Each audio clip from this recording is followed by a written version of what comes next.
Hi friends, welcome to my YouTube channel. ಇವತ್ತು ನಾವು ನಮ್ಮ ಕಿಚನಲ್ಲಿ ಮಾಡ್ತಾ ಇರೋದು ಆಲೂ ಪರೋಟ.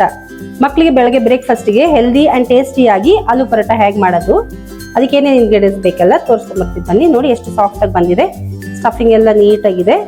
ಹೇಗೆ ಮಾಡೋದು ಅಂತ ಹೇಳಿ ನೋಡ್ಕೊಂಡು ಬರೋಣ ಬನ್ನಿ. ಮೊದಲಿಗೆ ನಾವು ಆಲೂ ಪರೋಟಾಗೆ ಮಸಾಲೆ ಮಾಡ್ಕೊಳ್ಳೋಣಂತೆ. ಮಸಾಲೆ ಮಾಡ್ಕೊಳ್ಳೋಕ್ಕೆ ನಾವು ಫಸ್ಟ್ ಒಂದು ಪಾನಿಗೆ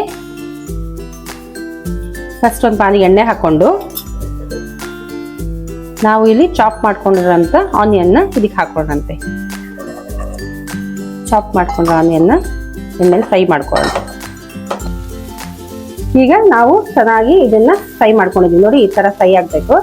ಆದ್ಮೇಲೆ ನಾವು ತೆರೆಯಾಗಿ ರುಬ್ಕೊಂಡಿರೋಂಥ ಹಸಿಮೆಣಸಿನ್ಕಾಯಿ, ನಾನು ಕೊಯ್ಕೊಂಡಿಲ್ಲ, ತೆರೆಯಾಗಿ ರುಬ್ಕೊಂಡಿದ್ದೀನಿ, ಅದನ್ನ ಆ್ಯಡ್ ಮಾಡ್ಕೊಂಡ್ಬಿಡೋಣ. ಇಲ್ಲ ಮೆಣಸಿನ್ಕಾಯಿ ಬಾಯಿ ಸಿಗುತ್ತಲ್ವಾ, ಹಾಗಾಗಿ ನಾನು ತೆರೆಯಾಗಿ ರುಬ್ಕೊಂಡಿದ್ದೀನಿ. ಈಗ ಇದನ್ನು ನೀಟಾಗಿ ಎಣ್ಣೆಯಲ್ಲಿ ಫ್ರೈ ಮಾಡ್ಕೊಂಡ್ಬಿಡೋಣ. 1 ಸ್ಪೂನು ಧನಿಯಾ ಪುಡಿ, 1 ಪ್ಯಾಕೆಟು ಮ್ಯಾಗಿ ಮಸಾಲ, ಮತ್ತೆ ಒಂದು ಸ್ವಲ್ಪ ಉಪ್ಪು, ರುಚಿಗೆ ತಕ್ಕಷ್ಟು ಉಪ್ಪು ಹಾಕೊಂಡು ಈಗ ನಾವು ಇದನ್ನು ನೀಟಾಗಿ ಮಿಕ್ಸ್ ಮಾಡ್ಕೊಂಡ್ಬಿಡೋಣ ಅಂತ. ಸ್ವಲ್ಪ ಲೋ ಫ್ಲೇಮಲ್ಲೇ ಮಿಕ್ಸ್ ಮಾಡೋಣ ಅಂತೆ. ಇಲ್ಲಿ ನಾನು ಫಸ್ಟೇ ಆಲೂಗಡ್ಡೆ ತಗೊಂಡು ಬೇಯಿಸಿ ನೀಟಾಗಿ ಸ್ಮ್ಯಾಶ್ ಮಾಡಿ ಇಟ್ಕೊಂಡಿದ್ದೀನಿ. ಈಗ ನಾವು ಮಾಡ್ಕೊಂಡಿದ್ದೀವಲ್ಲ ಮಸಾಲೆನ, ಈ ಮಸಾಲೆನ ಇದಕ್ಕೆ ಆ್ಯಡ್ ಮಾಡಿ ನೀಟಾಗಿ ಮಿಕ್ಸ್ ಮಾಡ್ಕೊಂಡ್ಬಿಡೋಣ.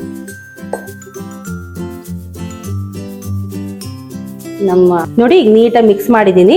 ಈಗ ನಮ್ಮ ಆಲೂ ಪರೋಟ ಸ್ಟಫ್ ರೆಡಿ ಇದೆ. ಇದಕ್ಕೆ ನಾನು ಹಿಟ್ಟು ಮೊದಲೇ ರೆಡಿ ಮಾಡಿಕೊಂಡಿದ್ದೆ. ನೋಡಿ, ಇಲ್ಲಿ ನಾನು ಅರ್ಧ ಗೋಧಿ ಹಿಟ್ಟು, ಅರ್ಧ ಮೈದಾ ಹಿಟ್ಟು ಎರಡನ್ನು ಸಮ ಪ್ರಮಾಣದಲ್ಲಿ ತಗೊಂಡು ಉಪ್ಪು ಹಾಕಿ ಮಿಕ್ಸ್ ಮಾಡಿ ಇಟ್ಕೊಂಡಿದ್ದೀನಿ. ಈಗ ನೆಕ್ಸ್ಟು ನಾವು ಮಾಡ್ಕೊಂಡಿರೋ ಸ್ಟಫ್ನ ಈ ಥರ ಉಂಡೆಗಳಾಗಿ ಸಣ್ಣ ಸಣ್ಣ ಉಂಡೆಗಳಾಗಿ ಮಾಡ್ಕೊಂಡ್ಬಿಡೋಣ. ನೆಕ್ಸ್ಟ್ ನಾವು ಕಲ್ಸ್ಕೊಂಡಿರೋ ಹಿಟ್ಟನ್ನು ಹಿಂಗೆ ತಗೊಂಡ್ಬಿಟ್ಟು ನಿಧಾನಕ್ಕೆ ಲಟಾಯಿಸ್ಕೊಳ್ಳೋಣ. ಸ್ವಲ್ಪ ಅಗ್ಲವಾಗಿ ಲಟಾಯಿಸ್ಕೊಳ್ಳೋಣಂತೆ. ನೋಡಿ, ಹೂರ್ಣ ತುಂಬ್ಕೊಳ್ಳೋಕ್ಕೆ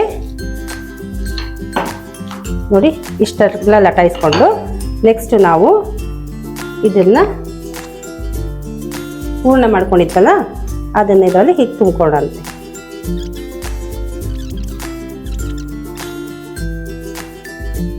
ನಾನು ಇದನ್ನ ಲಟಾಯಿಸೋಕ್ಕೆ ಹೋಳಿಗೆ ತಟ್ಟೆ ತಗೊಂಡಿದ್ದೀನಿ.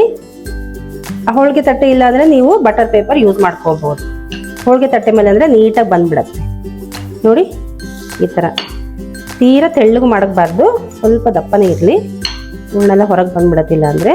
ಈಗ ಕಾದಿರೋ ಹಂಚಿಗೆ ನಾವು ಲಟಾಯಿಸಿರೋ ಅಂತಹ ಆಲೂ ಪರೋಟನ ಈ ಥರ ನೀಟಾಗಿ ಹಿಂಗೆ ಬಿಡಿಸ್ಕೊಂಡು ನೋಡಿ, ಈ ಥರ ಹೋಳಿಗೆ ತೆಗ್ದಲ್ಲಿ ಮಾಡಿಕೊಂಡ್ರೆ ಈ ಥರ ನೀಟಾಗಿ ಬಂದ್ಬಿಡತ್ತೆ.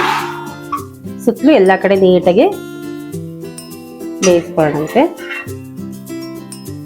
ನೋಡಿ, ಈಗ ಎಲ್ಲ ಕಡೆನೂ ಹಿಂದೆ ಮುಂದೆ ಎರಡು ಕಡೆ ನೀಟಾಗಿ ಬೆಂದಿದೆ. ಈಗ ನಮ್ಮ ಆಲೂ ಪರೋಟ ರೆಡಿ ಇದೆ ಫ್ರೆಂಡ್ಸ್. ಇದನ್ನು ಸರ್ವ್ ಮಾಡೋಣ ಬನ್ನಿ ಫ್ರೆಂಡ್ಸ್. ಈಗ ಆಲೂ ಪರೋಟ ರೆಡಿ ಇದೆ. ಇದನ್ನ ಸಾಸ್ ಜೊತೆ ಸರ್ವ್ ಮಾಡೋಣ. ಇದೇ ತರ ನೋಡಿ, ಮಕ್ಕಳಿಗೆಲ್ಲ ಮಾಡಿಕೊಟ್ರೆ ತುಂಬಾ ರುಚಿಯಾಗಿರುತ್ತೆ, ಟೇಸ್ಟಿಯಾಗಿ ಇಷ್ಟಪಟ್ಟು ತಿಂತಾರೆ. ಈ ತರನೇ ನೀವು ಮನೇಲಿ ಮಾಡ್ಕೊಳ್ಳಿ. ಹೇಗಾಗಿದೆ ಅಂತ ಕಮೆಂಟ್ ಅಲ್ಲಿ ತಿಳಿಸಿ. ಇದೇ ತರ ರೆಸಿಪೀಸ್ ಬೇಕಾದ್ರೆ ನಮ್ಮ ಚಾನೆಲ್ನ ಸಬ್ಸ್ಕ್ರೈಬ್ ಮಾಡೋದು ಮಾತ್ರ ಮರಿಬೇಡಿ. Thank you friends.